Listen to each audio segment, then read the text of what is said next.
Sasa, je, hizi fedha zitatumiwa vipi? Zitatumiwa katika kufanya nini? Ni nani amepata nini? Nani amenyimwa nini? Nani amepokonywa wakati huu? Hayo ndo tutakuwa tunajua kuanzia mwendo wa saa 9.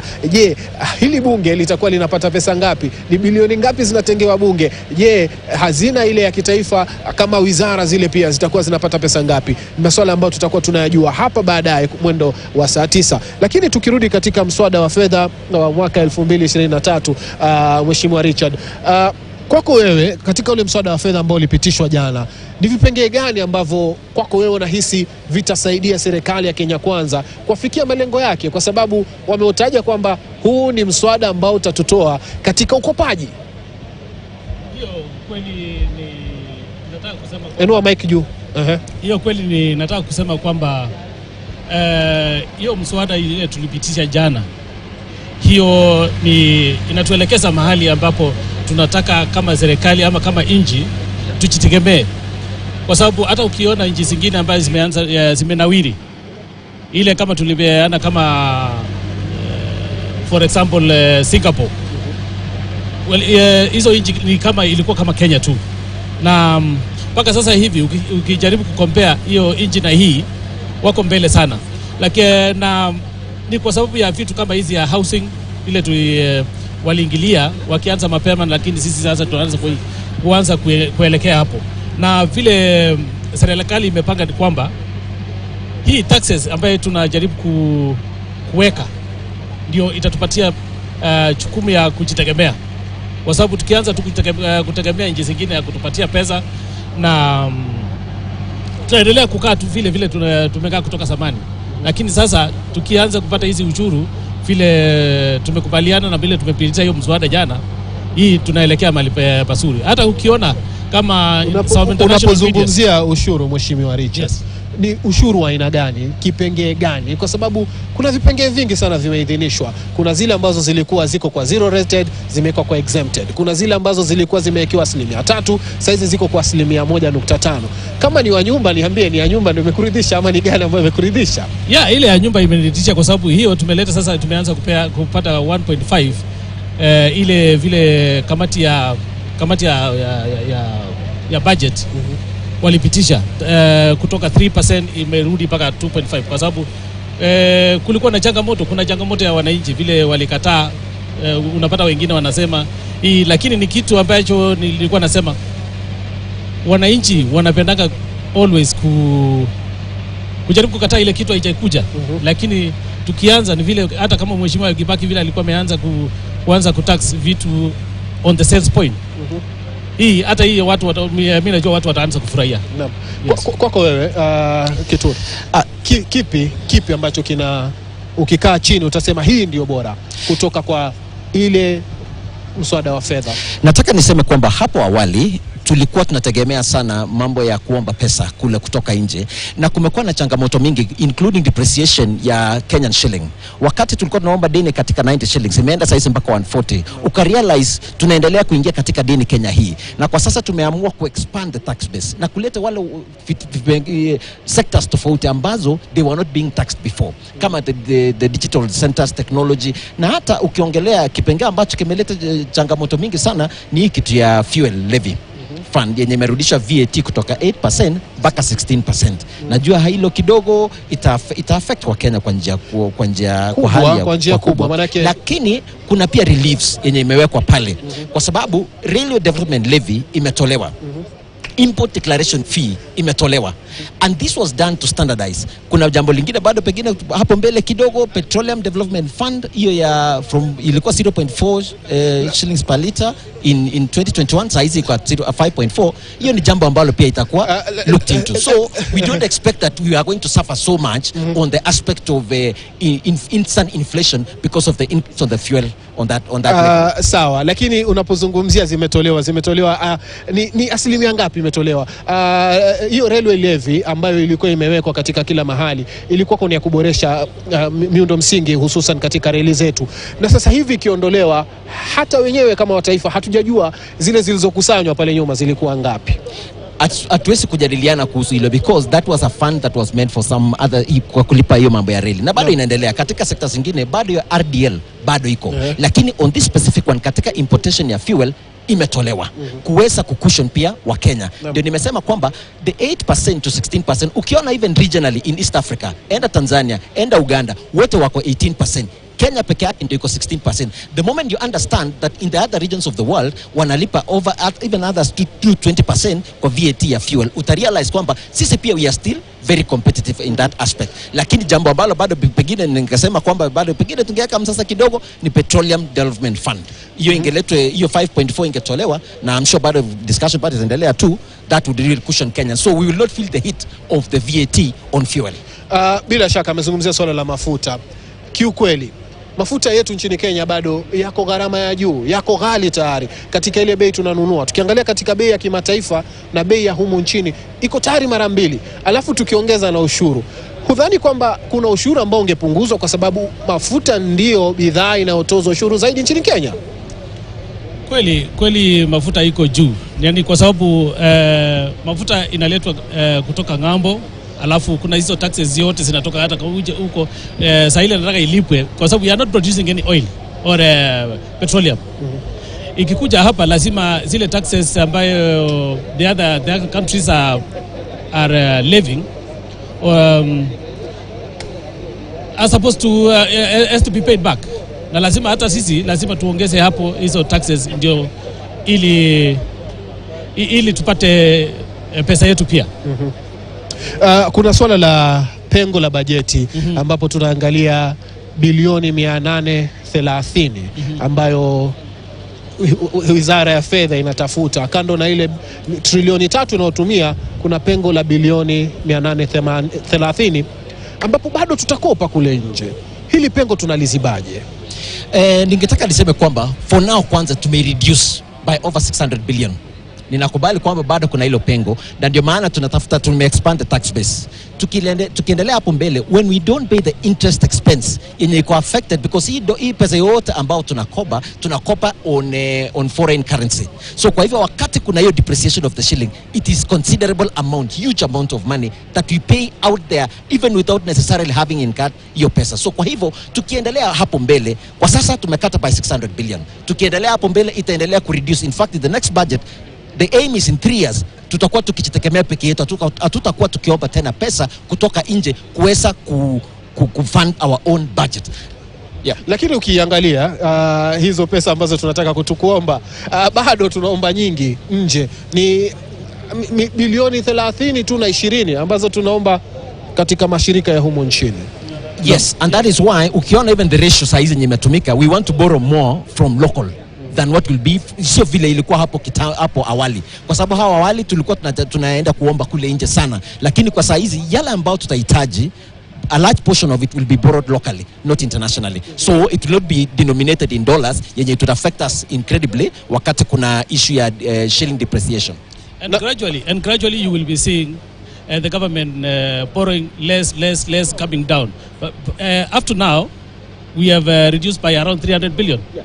And then going forward, by next time again, tutakuwa tunapunguza by the same amount, around 300 billion. You know, in the end, we'll just find ourselves self-reliant. Na ukiangalia vizuri, hii pesa ambayo tunaenda kukopa imetoka katika, tumeangalia GDP, ukuaji wa taifa wa Kenya ambayo imekuwa kwa takriban 5.9%. Kwa nini tumeangalia kwa kutumia mfumo huo wa kuangalia ukuaji wa taifa hususan katika GDP yetu, badala ya kuangalia ule mfumo ambao ulikuwa zamani ambao tulikuwa tumeweka tu capitation kwamba tusipite trilioni 9 ya kukopa? Unajua, tukianza kutegemea vile tulikuwa tunaendelea kutoka hapo awali, hakuna mahali tunaelekea. Tutakuwa tunarudia ile kitu tunafanya kila mara. Lakini sasa kama sasa hivi vile tumeanza hii, ukiona hata kama hii ya levy ya housing, ukiona last regime, the President Kenyatta ndio alikuwa amesema anataka kuanzisha hiyo, hakuanzisha. Likewise kiongozi wa opposition Raila Odinga alikuwa anaongelelea Joseph hiyo kitu kama hiyo tu, lakini sasa ni kwa sababu hayuko kwa serikali, anajaribu kukataa kwa sababu anajaribu kutafuta mpengo ya kukuja. Lakini sasa hii kitu ni mzuri, kila mtu atakuwa anafurahia. So that is the way to go. Mimi ningejibu hivi kwamba rebasing kutumia GDP instead is the current practice of the world.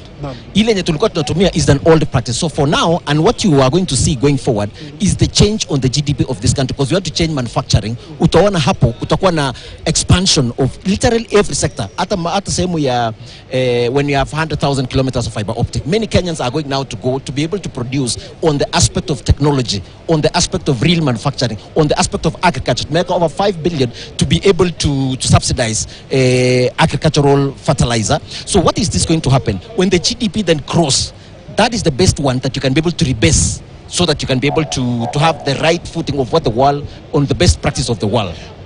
Kwa hivyo nyinyi kama jamii ambazo zinatoka katika maeneo ambayo yana ukulima pakubwa, katika makadirio haya ya bajeti yanakuja kusomwa leo hii, muna matumaini gani katika bajeti ile ambayo inakuja kusomwa leo hii hapa? Mnadhani mtakuwa munaondoka na ushindi mkubwa, jamii zenu zinaondoka na ushindi mkubwa jioni hii?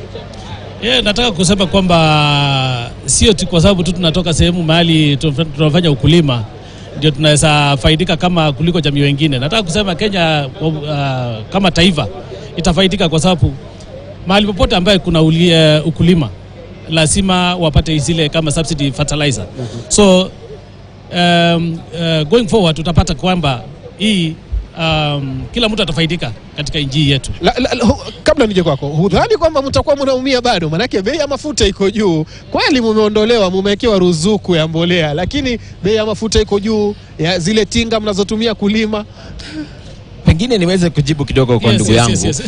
Sisi kama farmers or any farmer across the country are going to benefit incredibly. Wewe peke yako unaona kwa sehemu ya fuel, lakini kwetu sisi ukiona katika hiyo bajeti ile stall market projects zote, kwanza penye watu wanaweza enda kuuza vitu vyao, agro processing units, there is an allocation imewekwa pale. Fertilizer subsidy imewekwa kwa ukubwa. So what does that mean? Kutakuwa farmers across the country. Mimi natoka katika sehemu ya Nandi Hills ambapo tunapanda chai sana. Issue ya fertilizer is very critical for us, kwa watu ambao tuko katika sehemu ya wachuna chai. Pia katika processing ya uchunaji wa chai tumetoa several katika packaging ya chai imetolewa VATs mingi when you are importing the materials used for packaging tea. So mimi kwangu hii bajeti itatusaidia sana sisi farmers, na hapo ndio serikali imeweza kulenga sana as one of the production inputs. Tuta benefit sana kama farmers of this country. Wewe peke yako usione fuel peke yake, na nimekueleza kwamba hii story ya fuel is neither here nor there, because there are so many things that have been done also on fuel to be able to standardize across. Na bila shaka hao ni wabunge ambao wanaegemea upande wa Kenya Kwanza, wameitetea vilivyo wakihisi kwamba bajeti hii ambayo itakuwa inasomwa hapa leo hii itakuwa na manufaa makubwa, na wao wakimaanisha kwamba katika miaka mitatu inayokuja kwamba taifa la Kenya litakuwa linapunguza maradufu ukopaji wake kutoka katika zile serikali ambazo zilizopita. Niwashukuru sana kwa kutenga wasaa wenu kuja nanyi hapa. Una kauli moja ya kusema kabla turuke kwa upande mwingine? Yes, kuna kitu moja tu. Kuna kitu moja ningependa kusema kutoka the Washington Post, international media. Leo imesema kwamba Kenya is poised to become the Singapore of Africa. So watu wetu lazima wajikakamue kidogo. Asanteni sana. Nataka niende kwa mwenzangu Emmanuel To ambaye yuko upande wa pili wa bunge hili la kitaifa, ambaye yupo na wabunge pia kutoka upande wa Azimio, kusikia kauli zao. Kwako Emmanuel To. Na asante sana Yeri. Imekuwa ni muktadha na swala ambalo limeendelea kuibua masuala mengi. Bajeti ya mwaka 2023 unaosomwa tarehe ya leo ama siku ya leo mwendo wa saa 8:30 hivi, na niko na baadhi ya wabunge wa Azimio la Umoja One Kenya. Niko na seneta wa Migori Eddie Oketch ambaye atatueleza tu maoni ya upinzani kuhusiana na haya ni yapi, kwa sababu tumekuwa na upande wa serikali. Seneta, asante sana kwa muda wako. Utakimudu Kiswahili ama twende Kiingereza? Kiingereza ni sawa. Aya, asante seneta. So what are we expecting from the opposition side? I know you've said you are saying no to this bill in total, regardless of the changes. Have you changed your mind about it? You know, the people of Kenya have basically been duped, because we are seeing a government that is very keen on raising spending.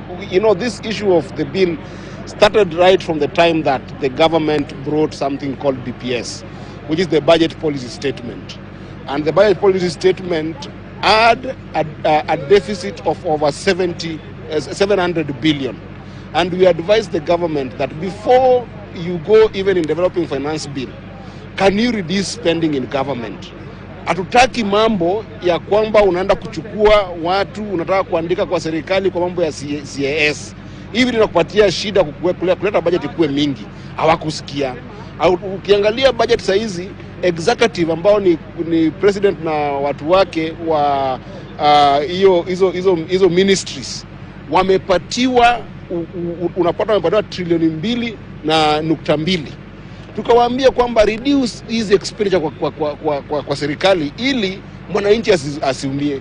Sasa umekuja na budget ambayo mwananchi anaenda kuumia.